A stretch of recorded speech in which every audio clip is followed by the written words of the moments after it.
esta.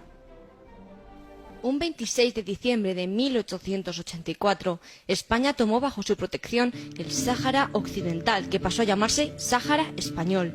Lo sería hasta 1975. Aquellos territorios de la costa atlántica africana, entre los cabos Bojador y Blanco, habían conocido la presencia europea desde muy antiguo, cuando los comerciantes portugueses del siglo XV navegaban hasta allí para intercambiar mercancías y particularmente esclavos con las caravanas de Guinea.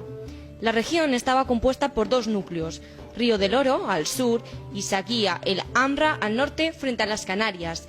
Desde el punto de vista estratégico y precisamente por la cercanía de las Canarias, era altamente desaconsejable dejar que pudieran establecer allí bases navales otras potencias. En 1884, ante la presión colonialista de franceses e ingleses en África, España decidió asentarse en aquel lugar. El rey Alfonso XII firmó un decreto por el que declaraba tomar bajo su protección el Río de Oro sobre la base de acuerdos concertados con los jefes de las tribus locales. Los acuerdos, en general, eran muy simples: compensaciones económicas a cambio de presencia territorial.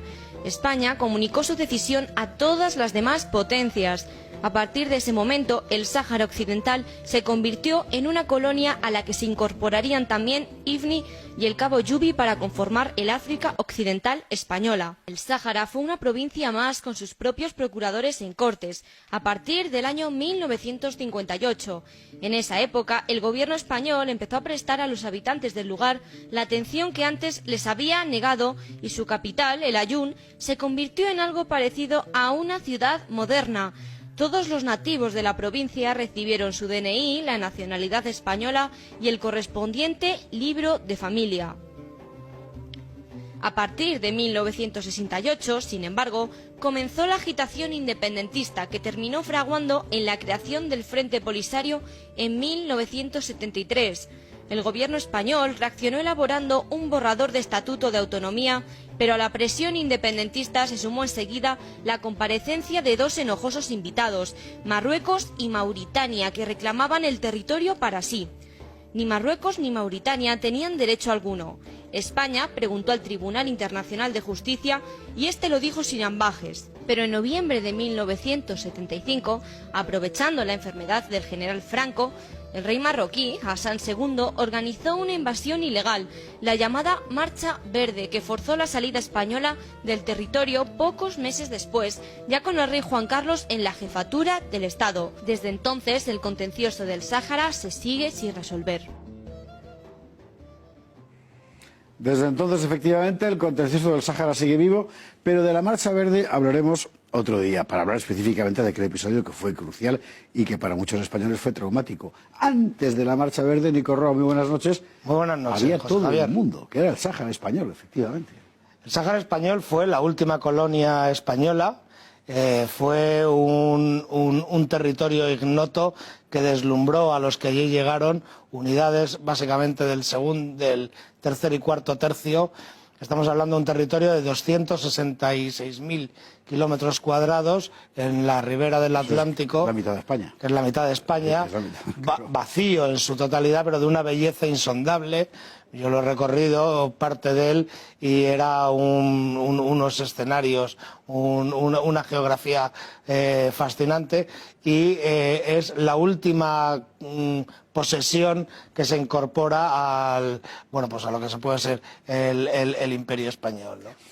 Es un territorio cuyo control no tiene más función que, aparte de la de prestigio internacional, el control costero. Es importante en aquel momento, desde luego, del Atlántico, y que va a permanecer en ese estatuto muchísimo tiempo, pues desde 1880 y tantos que lo firma Alfonso XII, hasta bien entrada la Segunda República y aún después. Es decir, el Sáhara en aquel momento interesa solo por eso, y poco más.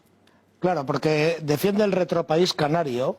Entonces, al calor de la conferencia de Berlín de 1885 se va pidiendo a las naciones que tienen intereses en África que se vayan posicionando. España, que viene muy traumatizada de todo lo que está ocurriendo en Cuba, Filipinas y Puerto Rico, no puede hacer una gestión eficaz. Pero pensemos que los territorios adjudicados a España eran mayores de los que al final tiene.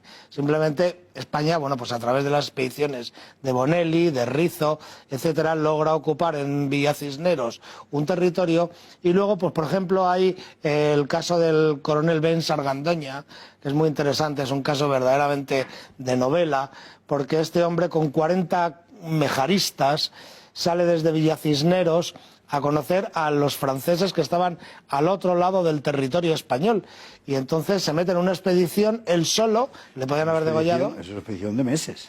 Le duró pues 40 días, y entonces él llegó a un recinto, a un puesto avanzado que se llamaba Atar. El gobernador francés en la región se quedó muy sorprendido de ver llegar a Ben Sargandoña, que venía a presentarle sus respetos, y se volvió.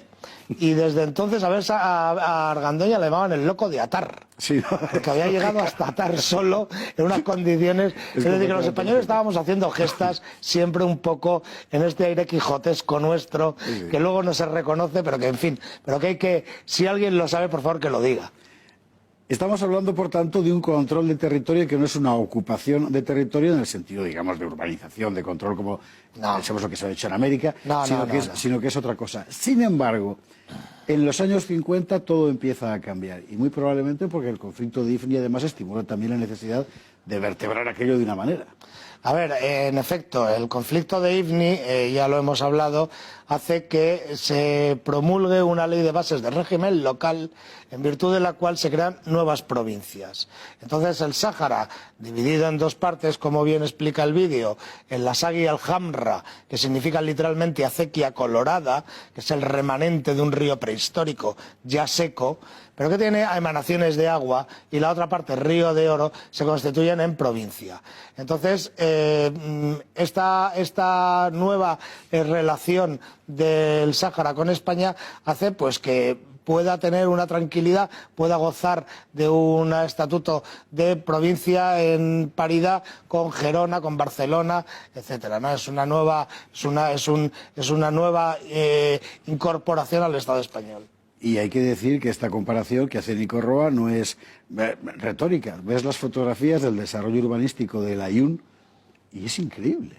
O sea, crean literalmente una ciudad allí. Sí. Que había, en fin, un pobrachón Ahí no había nada, ahí no había nada, en los años 40 no había nada. En los años 50, cuando el Sáhara ya se convierte en una provincia, comienzan a llegar colonos, se desplazan unidades militares, y en el Aaiún en concreto, el Aaiún significa manantiales.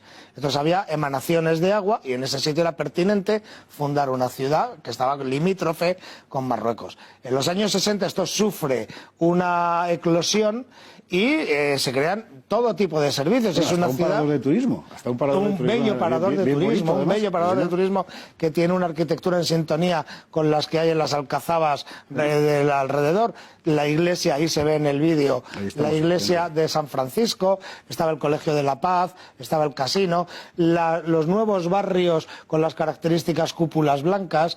Es decir, es una ciudad, un aeropuerto, el cargadero del mineral de los yacimientos de Bucra, etcétera. Entonces es una ciudad próspera, acuden muchos colonos y se sedentarizan muchos habitantes de Marruecos que hasta entonces nomadeaban, se dedicaban pues a la ganadería.